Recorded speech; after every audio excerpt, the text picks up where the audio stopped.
তাহাজ্জুদের সিজদায় গিয়ে একটি দোয়া পড়ুন, আল্লাহর কসম করে বলছি আপনার মনের সব আশা পূরণ হয়ে যাবে।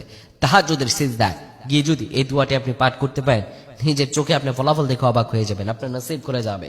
অভাব, ঋণগ্রস্ত আছেন, সংসারে টানাপোড়েন, বিভিন্ন মারাত্মক বিপদ আছেন, ইন্টারভিউ দিচ্ছেন, ইন্টারভিউর পর ইন্টারভিউ, কিন্তু চাকরি হচ্ছে না, আজকে আপনি এই দোয়াটি পড়ুন। আজকেই তাহাজ্জুদের সময় এই দোয়াটি আপনি পাঠ করেন, আল্লাহ তাআলা আপনার নসিব খুলে দেবে। তাহাজ্জুদ আমরা কিভাবে পড়ব বুঝতে পারি না। তাহাজ্জুদের সালাত এমন একটি সালাত, রাতের গভীরে আল্লাহ রাব্বুল আলামিন বান্দাকে ডেকে বলেন, বান্দারে উঠো, তোমার কি প্রয়োজন? উদউনি আস্তাজিব লাকুম, আমার কাছে চাও, আমি আল্লাহ তোমারে দিয়ে দিব।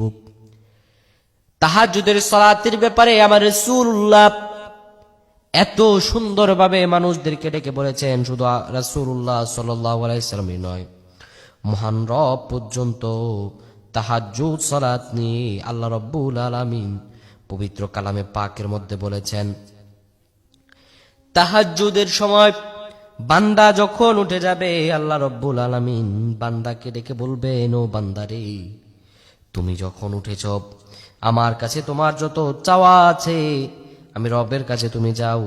আল্লাহ রাব্বুল আলামিন বলেন, বান্দা যখন চাইবে আমি সঙ্গে সঙ্গে বান্দার দোয়াকে কবুল আর মঞ্জুর করে দিব, যখন বান্দা আমার কাছে চাইবে। তাহাজ্জুদের সালাত আপনি 2 রাকাত করে পড়বেন। প্রথম রাকাতে সূরা ফাতিহার পর 3 বার ইখলাস পড়বেন, দ্বিতীয় রাকাতে সূরা ফাতিহার পর 3 বার ইখলাস পড়বেন। কিভাবে তাহাজ্জুদ পড়ব? আমরা অনেকে প্রশ্ন করি যে কিভাবে তাহাজ্জুদ পড়লে আল্লাহ তাআলা আমার দোয়া খুব দ্রুত কবুল করবেন। সবচাইতে উত্তম ভাবে পড়ার নিয়ম হচ্ছে, একবার সূরা ফাতিহা 3 বার ইখলাস পড়বেন, দ্বিতীয় রাকাতে একবার ফাতিহা 3 বার ইখলাস পড়বেন, 2 রাকাত পরে এরপরে সালাম ফিরাবেন। 4 রাকাত করে তাহাজ্জুদ পড়া যায় না, 2 রাকাত করে পড়তে হয়।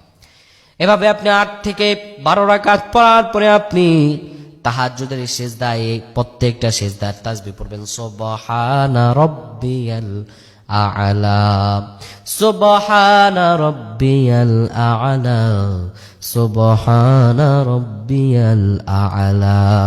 আপনি যখন এই তাহাজ্জুদের সিজদায় 3 বার থেকে 5 বার এই সিজদার তাসবিহগুলো পাঠ করার পরে আপনি পড়বেন, রব্বানা আতিনা ফিদ দুনিয়া হাসানাতাও ওয়া ফিল আখিরাতি হাসানা ওয়া কিনা আযাবান নার।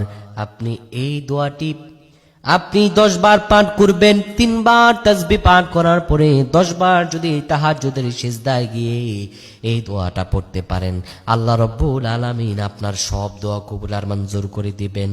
আপনার ফ্রাস্ট্রেটেড হওয়ার কোনো দরকার নাই। আপনি আজ থেকে আমলটি করুন, আল্লাহ রাব্বুল আলামিন আপনাকে নিজের চোখের রেজাল্ট দান করে দিবেন। যদি আপনি প্রপার ওয়েতে করতে পারেন, যদি আপনি ঠিকভাবে করতে পারেন, আমরা আপসেট হয়ে যাই, অল্পতে আমরা আপসেট হয়ে যাই যে কি করব, আমাদের হচ্ছে না, আমল করতেছি কিন্তু কাজ হচ্ছে না। আপনাকে আমল করুন। আল্লাহ তাআলা বলেছেন, ইস্তাঈনু বিস-সাবরি ওয়াস-সালাত, ধৈর্য এবং সালাত আমলের মাধ্যমে চাইতে হবে। আপনি যখন আমলের মাধ্যমে চাইবেন, আল্লাহ তাআলা তখনই আপনার দোয়া কবুল আর মঞ্জুর করবেন। তো আল্লাহ তাআলার কাছে আমরা বেশি বেশি প্রার্থনা করব, আল্লাহ আমাদের প্রত্যেককে কবুল করুক। আমরা পড়ছি আল্লাহুম্মা আমিন।